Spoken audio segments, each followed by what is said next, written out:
Bueno, jarrituko gaurko irratsaioarekin eta gonbidatu oso bereziak ditugu gaurkoan, badakizue bihar arratsaldean La Navarra papelera del siglo XIX aurkeztuko dutela Víctor Plasencia Mendiak eta Marino Ayala Campinun, ezta? Ongi esan dut.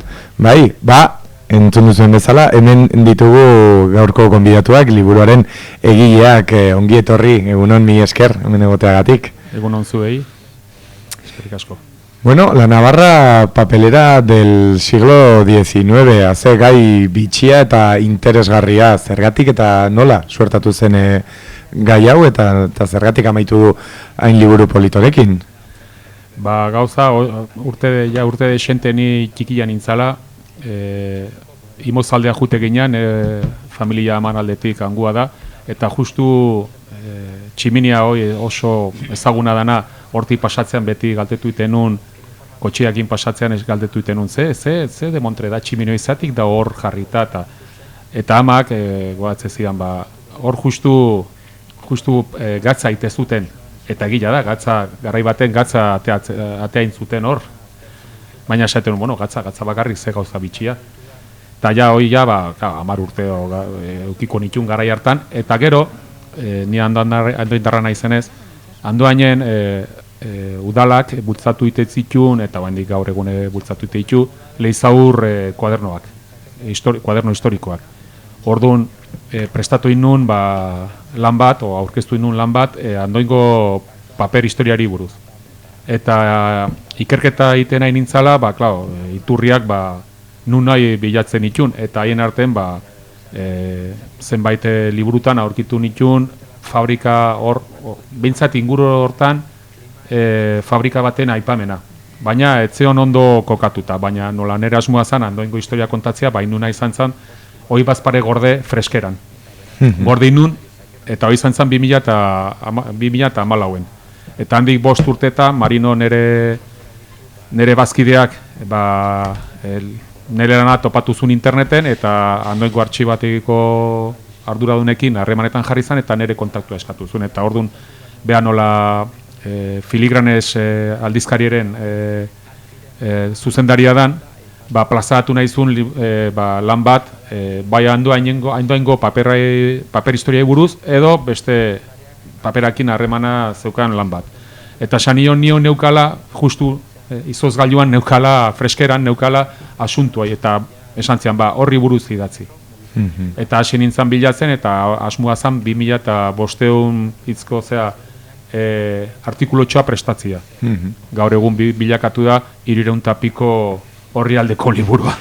Bai, ez da txikia, 2005 hitzoiek luzatu dira, pixkat gehiago. Bai, bueno, norbaitek oraindik ez badu kokatzen zeri buruz hitz egiten ari garen, ezta? Latasa eta Arruitzen ziren fabriken inguruan hitz egiten ari gara, eta legia horregatik bihar, Gabari gune irekian ez, Larraungo udalan izanen zarete hau aurkezten gainera, gaur egun oraindik, arrastoak ez, ondare horiek ikusgarriak dira, eta hoien inguruan hitz egingo duzu, ez? Arruitz eta Larraungoa eta Latasakoaz gain, ere badakigu gara haietan, Nafarroan, industria honek garrantzia bazeukela, ez da? Bai, egila da, pentsatu behar deu, gaina Arruizko lantegia o fabrika aurrenekoa izan zala, eta Latasakoa izan zan honen laguntzailea. Bi fase izan zitun Arruizko fabrikak, eta aurrenekoan bakarri zeon beha bakarra. Izena jarri zioten San Miguel, orduan oso izen izenak asko esateu. Eta momentu batian, erabakizutenian lastotik egurrea pasa, intzutena izan zen, Latasakoa prestatu, garai hartan burdinola zen, erabat utzita, eta intzutena izan zen, bigarren jabeek, zati bi jabe ezagutu ditu fabrika horrek, eta intzutena izan zen Latasakoa ekipatu enborrak zanpatzeko. Enborrak erabiltzen zituzten, paperorea sortzeko, eta paperore hori itezana zen goraldea eman, hau da Larraun goraldea, San Migueleko fabrikara, eta erabiltzen zen papera jaiteko paper makina batian. Paper jarraian iteko gaina, mekanizatua jarraian. Hemen, itziketan egiten fabrikak, oraindik datarik ez dugu aipatu, bueno, barkatu, liburuak berak esaten du, ez? 19.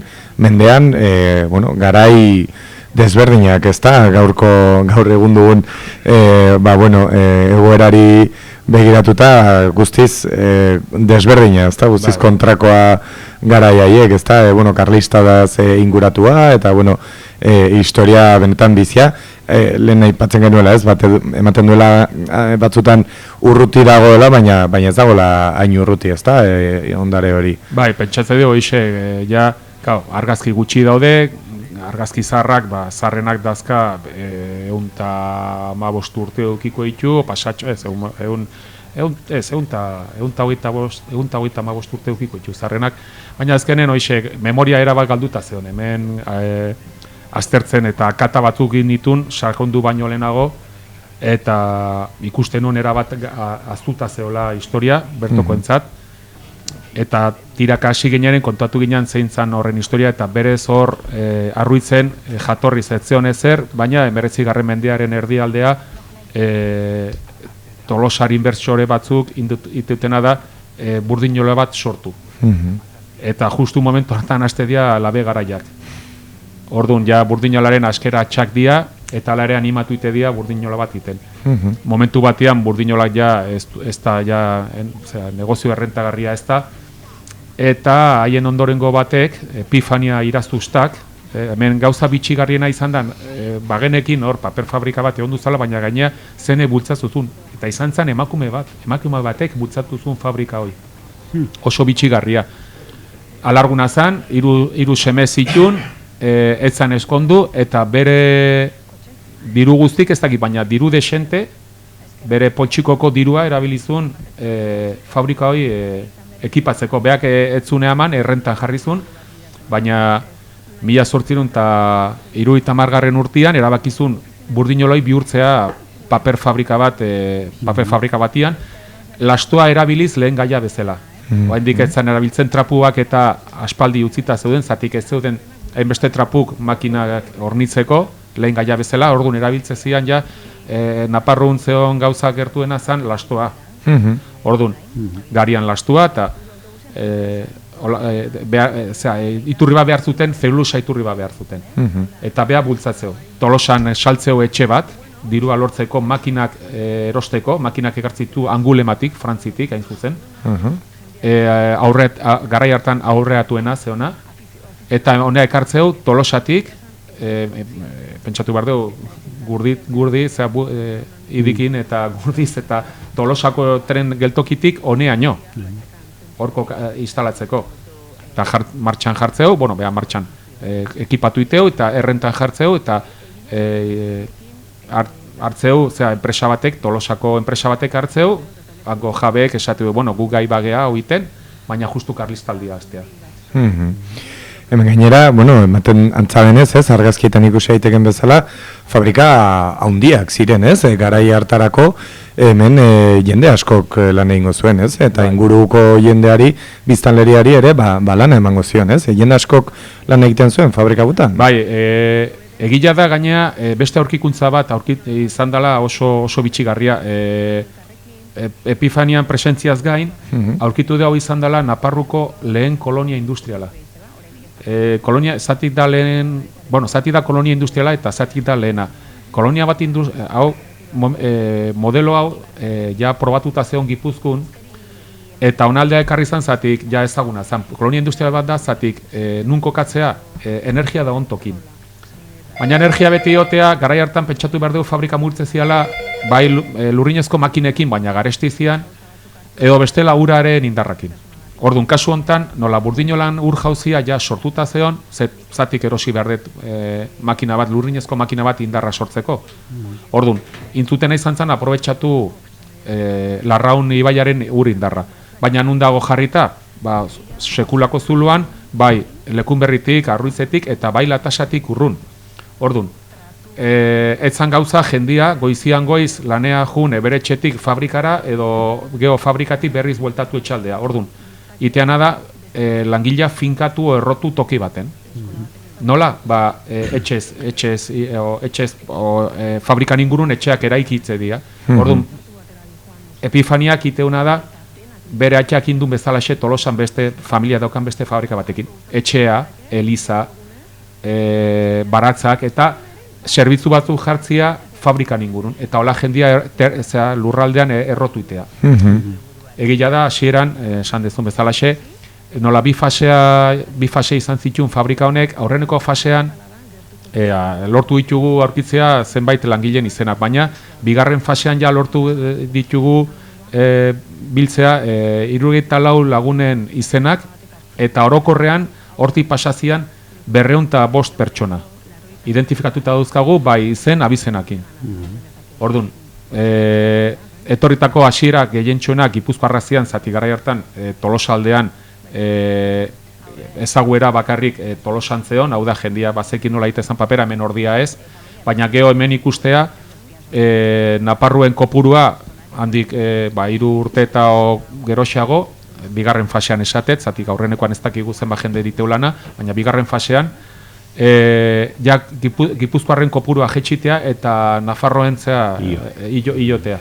Orduan, eta geho daude beste zenbait tokitatik etorritako jendia, baina batez ere erdila baino gehiago jendia, osatzuen plantilla da bai Gipuzkoarra eta bai Nafarra. Men paperaz, bueno, agia esan harriotan nago entzutean hain aizen moduan zuri zergatik, janik 76 urte bai ditut, eta seguna nuen entzun zer. Hori harritzen zait, zergatik. Eta garai batean, handikan are gehiago, ostatu txiki haietan da histori garagari kontatzen ziren. Eta guri mutiko ozkora ginela atxuna monekin dantxauten ginean, dena igen zuten da bizkia eta olako, eta segun olako harrigarria eta olako benetan potoloa izan duzan, giro bat horrela entzuten zuri orain gaurkunean, jendea bizkia eta harrituko da, Larraunaldean, Araiz Betelu, olako ikertatu zala eta oso interesgarria. Egin nahi zaigu, nahi arakin nahi zait, seguren zulei ere bai, zaten nahi zen angustia dana.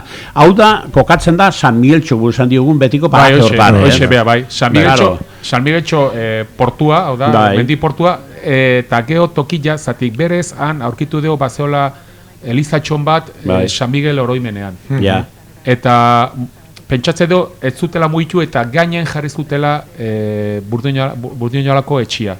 Burdinola alde batian zeon eta onduan zeon Jabian etxia, eta kapelatxo bat barrun bazeon etxian, zatik jendia, Latasako eliza, o Urrizako eliza, la Asunción, o bestela Arruitzekoa, urrun gehatze zan. Ordu zeite zuten, etxe bertan, meza entzun, lanea jun baino leno, lanetik abitzean, orduan, leku itxia zan alde hortatik, eta horretik hartzeu izena Belaxe erabaki zuten jartzia San Miguel. Orduan ja izena gatu zaion. Adibidez Latasakoa zan pastaola. Ja pastaola izena ja laguntze dugu, zati ze sorte zan pasta. Baina hori izan zan, martxan jarri zuten pastaola izenarekin lehen hori izan zan kobrea lantzeko ola bat. Hau Burdinola, burnia lantzeko eta berakoa, eta intzutena izan zen izena aldatu paperorea sortzeko enborraz bitartez, orduan izan zen pastaola. Baina izan zen 1882 urtean. Bai, papelera kontuago beti Tolosa, ez? Tolosa, pentsatu izan dutego beti, esterik ez, gero bai ala esan behar sarriok papelera ere izan duzan, da horren historia bai, ez? Lehenbizi jarri nahi zuten jaunza zen, hango basarriterak ez zuten izan du, gero lekun berri jarri nahi zuten, aiestaranek manejatzen zuen orduan alkatea zan eta turismoari dagokion iruditzaion bat etzala egokia, olako papelera hundi bet, eta leitza guan zien, pentsa leitza zer zan, iotzeko buitzitik eta ze arazoa zauzkan da horrela ba. Horren historia pai, zirurua ieko kontua dialakoz da horrela, baina klaro, olako goz bat gertatu zalaba hemen, da ingertu, da hain handia, benetan, da emakume batek, horrela zuk esan duzu bezala, egia esan guztua ematen du, horrela ba entzun da, liburu hori irakurri beharko deudanak, zango dute, ez? Horrela ba, benetan, holako liburu potolo bat beti errespetagarri ere bada, behin batean hola ikusita, baina gero barruan sartuta, zeikin zea, joaten zea, guztua eta horri pasatzen, berba da. Bai, zatik azkenin indeuna ez da bakarrik jende potoloen izenak mai gainen jarri. Bilatu ditugu bertokoen historia hau da. intrahistoria deitzeana, eta bilatu dio zeintzu zian bertoko langileak, eta hortarako oso lagungarria izan da Larraunen aurkitu deun dokumentazioa. Ze jende asko azaltzea, bertoko jendia, ze hizkuntzatan hitz egite zuten, ze euskalkitan, ze identifikatu ditugu 3 euskalki. Orduan, Babel dorre bat zan euskarraren aldetik, ze pentsatu behar deu, ze aiaia Bergarako jendia etorri zala lana egitea, Jabiak bigarren fasean bergaratarrak, oinatiarrak bazian, geho Gipuzkoako jendia hau da Tolosaldekoa, euskalkia Tolosa, eta geho Naparruko euskalkiak. Orduan, aurkitu ditugu hor, zeintzu zian komunikatzeko garaian, zeintzu zian hor baliabideak, ez da? Eta geho nola bizitze zian, hau da, aixialdia zertzan, pilota partiduak, perretxekuta jun, arrantza ibaian, korrikalariak, saiatu geha bilatzen, jende xumearen historia ere, ez bakarrik jende potoloena, hau da, bakigu enpresa gizonak, kasu hontan emakume bat, eta horiek arrastu utzi du ezatik, notarioa jute zian eskriturak eta egitea, enpresa sortzeko, enpresa desegiteko, makinaria erosteko, baina ze pasatzen zen bertoko jendiakin. Nungua zian, ze hizkuntzatan, ze edadea zuten, ze kualifikazioa bilatu genitun, bilatzen, beraien lan kualifikazioa, oda, profesionaltasunan aldetik, zenolako kualifika zuten, peoiak zian, o langile formatuak, eta hori dana bilatu indeo. Erki, benetan horrela oso interesgarria. Hau, nik beti pentsatzen dut, izaten dira personak liburu zaleak, liburu irakurle amorratuak, esteatzuek gainperez oso gutxiago, liburu hau denetara iritsi behar du, bai novela zale horiek ere bai, hala gutxio irakurtzen saiatu izan du geranak, denetara iristear dago hau. Bai, asmoi ingen duen, Marillo eta Bilok nahiko sartuta gaude mundu hontan, bakoitza bere betik, eta azkenen elkartu ingea, eta mai gainen jarri gendunean hau, zatik ikusi gendunean dokumentazio asko zehola, artikulutxoa prestatzean, filigranez aldizkariako, ikusi gendunean zenolako dokumentazioan, aurkitu gendun, esan nio Marinoi, eta idei berekoa zan, esan gendun, hau jarri behar deu, oso publiko zabalarentzat. Orduan, jarri behar deu, bai adituarentzat, eta bai aurreneko aldiz aurren jartzen dan pertsona batentzat. Jakin ez dakiena zer da hau. Orduan, horitean, kontuatu ginen, lagunei utzi diegu, bai oso adituei, eta bai aurreneko aldiz hau ikusi batentzat. Eta jaso ditugu bi impresio, eta beti honak, bai adituarentzat esateu oso landuta, eta geho batek aurreneko aldiz ikusteuna esateu.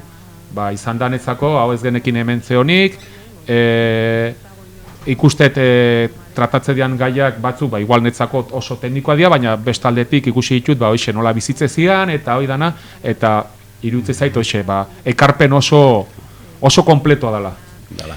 Pena da, gulen hau ezenteatzea, joan den astean edo, egon da, aste guzian haiko inango programaten, izu, txatari gisa komunikabidea horrela baitzaten da, gaur ordua iritsi zaigu, gainea etorri zaigu,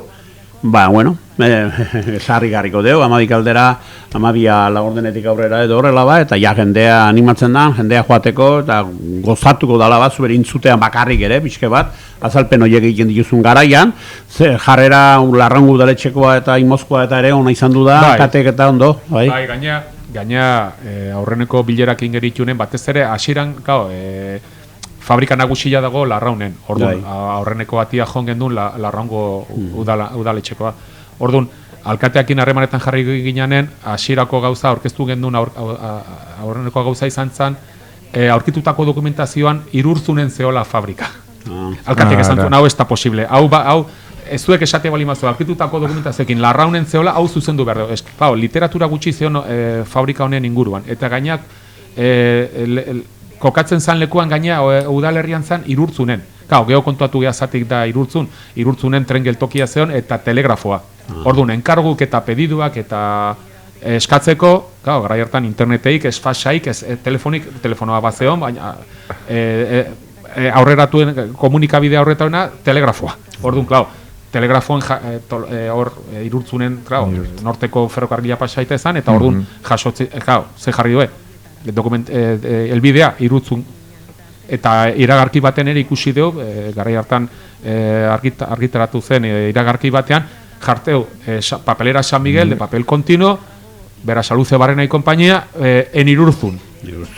Orduan, hoi nahiko mingarria iruditu zitzaion alkateai, eta arrazoia, beste zenbait arrazoi zeuden, baina hoien artean, hau da aipagarriena esateko, hoxe nola justizia in behar zitzaion historia honi.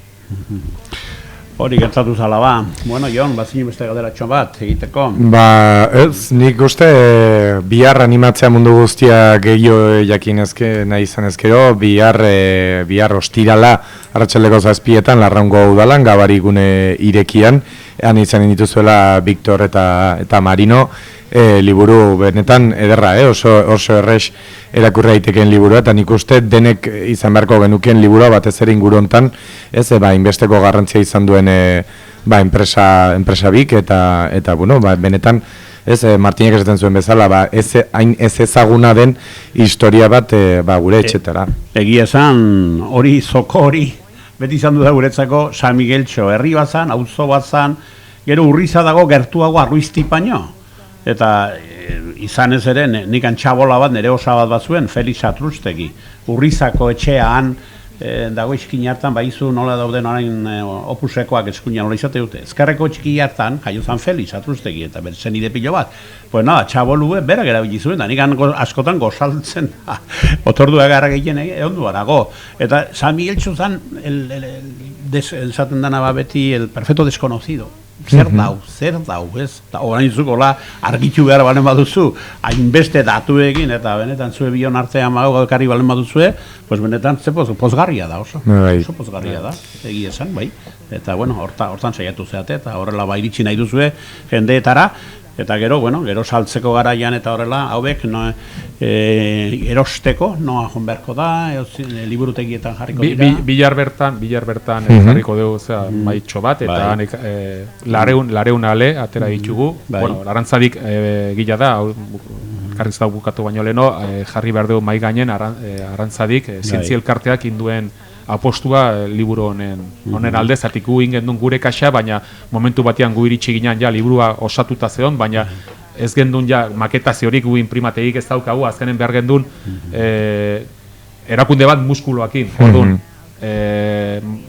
jo gendun Arantzadiko ate irekiak, eta jaso dugu beraien soporte osoa, eta izan da, hoxe ja azken pausoak ja, beraien eskutik eman deu. Imozko udalan ere egin behar duzue egun batean, o Hamsarazen edo... Ideia zen bilarko aurkezpena... Bietar batera. Bai, eta gaina lekunberri, asmoa zen lengua hastian itea, baina justu lekunberriko jaiak ziala, alkateak esan zigun, bazeon posibilitatea atzerapen bat itea ordu ningenduna, esan gendun, urrengo ostirarena eta bilar izango ala. Baina asmoa zen lengo ostiraren itea. Eta 3 alkateak etortzekoa dira, bai Larraungoa, bai Imozkoa, eta bai... Bueno, hemen liburutegia ere majoa dago, seguro haiez udalen bidez sartu nahiko dutela honen aurkera jende erikiko, eta gero Lanbroa denda da, hemen liburua saltzen diren dentatxo eta horrela ba, eta bai, seguro bai ez zabaldu nahiko dutela ba. Gaur interesa gorantz egingo dula ba, zueri entzun ondoren, eta bere ala ba, pues oso interesgarria, eta suerteriko berenak, eta aurreantzean ere hoitzen nahiko inuke. Biontzako ere, segitzeko, jakinduria zuena ba gure eskue jartzen. Egia esan. Marino, Lacoste, damezu. Kokodriloa. Tiene muchos años. Sí. Izilik egon du da, euskeraz bizka dola justoen da bilalako Arabakoa da, baina pozi dago Araban euskera ja gorantze indula eta bera ere. Katalunian bizi. Baitare, Villafranca del Pene desen bizia, oin dela 30 urte juntzan area lanangatik, eta baina familia hemen du haindik. Azkenean, ez euskeraz, ez katalanaz, Amagin arreba... Ez da denetara, hori da aberastasuna, denetara badakizula zerbait. Amagin arreba etxalekukoa du, bere maztian ama etxalekukoa da. Bida, etxalekukoa, Atxagin arreba. Atxagin arreba, hemengoa da, Nengoa. Lekunberrikoa. Lekunberriko gainera. Orduan, nada. nahiko gertu genitun erreferenteak, orduan, bai nire atxunan aldetik eta bere emaztaren familian aldetik. Osongi, pues ederki, gelitzen gera, eta aurrerantzean gu behintzat, jarraituko dugu esaten, hau gauza interesgarria, aukeran daukagula denok. Bai. Ba, honerte elkarrizketa, mi esker. Eskerrik asko ziri, denbora hau eskaintzagatik. Oia.